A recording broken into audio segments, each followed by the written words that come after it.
Olá pessoal, tudo bem? Vamos falar um pouquinho sobre formação de professores e qualidade na educação? E aí eu começo essa nossa reflexão aqui a partir de uma provocação. Nós não matamos o cachorro para eliminar as pulgas. Nós não tiramos o dinheiro de circulação para acabar com o assalto. Nós atacamos de fato o problema da pulga e da violência. Quando nós falamos de formação de professores, muito se tem falado sobre tecnologia, sobre recursos, sobre investimento financeiro e investimento de estrutura na sala de aula, sobre educação à distância, sobre, enfim, todo tipo de tecnologia. Ao passo que, na verdade, a melhoria da qualidade da educação se passa por uma formação mais aprimorada e mais aprofundada do quadro docente que atua hoje no nosso país.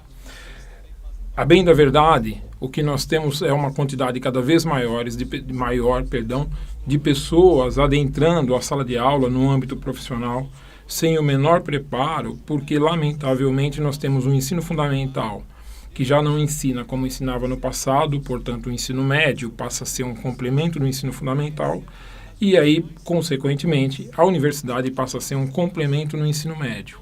Eu sou professor em cursos de pedagogia, sou professor e sou coordenador em cursos de formação de docentes, notadamente para o ensino superior.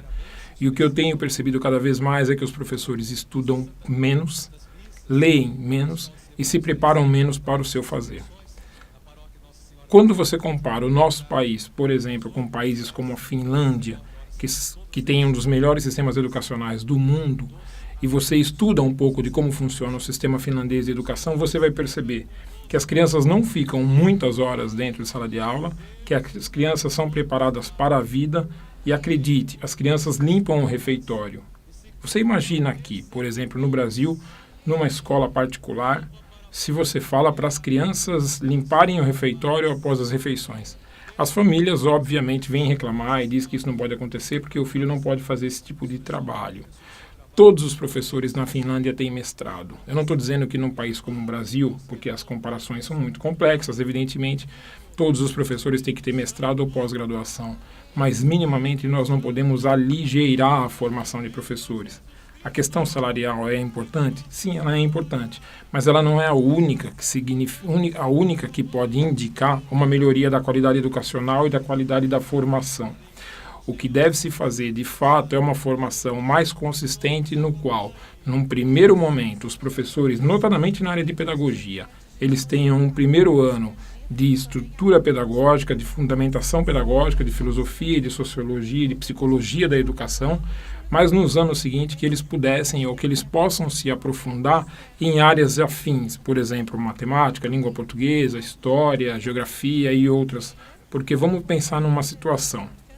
O professor que ele é formado em pedagogia, por exemplo, ele passa 3 anos num curso de pedagogia sem estudar matemática, por exemplo.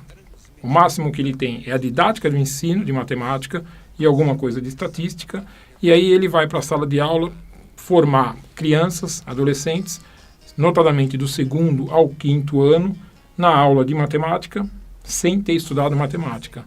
Seria cômico, se não fosse trágico, você imaginar que um professor que faz um curso, uma estudante cursa pedagogia, por exemplo, ele não tem aula de história durante o curso de pedagogia, porque não é uma licenciatura em história, e aí ele vai para a sala de aula, dar aula de história no ensino fundamental. É óbvio que isso não vai dar certo. Então, o que nós temos hoje são programas de governo e são projetos que ou falam sobre o maior número de horas do aluno dentro de sala de aula ou do estágio, mas que não ataca de fato o problema, que é a má formação dos estudantes nas licenciaturas, quer na pedagogia ou quer em outras licenciaturas. A formação do professor passa por um caminho muito simples, que é o caminho do aprofundamento teórico e da possibilidade de iluminar a prática com a teoria. Não há outra receita para um ensino de qualidade. É isso que acontece nos países pequenos ou grandes que avançaram na educação, investiram no professor, mas não apenas na questão de financeira, mas notadamente na questão de uma formação mais sólida, mais consistente e que dê possibilidade a ele de estar muito à frente daquilo que o seu aluno conhece. Hoje, os nossos professores, em linhas gerais, seguem um apostilado. Então, você tem quem pensa um processo educacional e aquele que está em sala de aula, de fato, tem pouco conhecimento teórico. Sabe ensinar, mas não sabe o que ensinar. Isso é o que eu penso sobre educação, sobre o que eu penso sobre a má qualidade da educação brasileira, que, a meu ver, caminha enxugando gelo com programas de governo que não atacam de fato o problema. Ou você empodera quem está em sala de aula, ou você vai estar sempre correndo atrás do rabo, tal qual cachorro. Meus amigos, um abraço e até a próxima.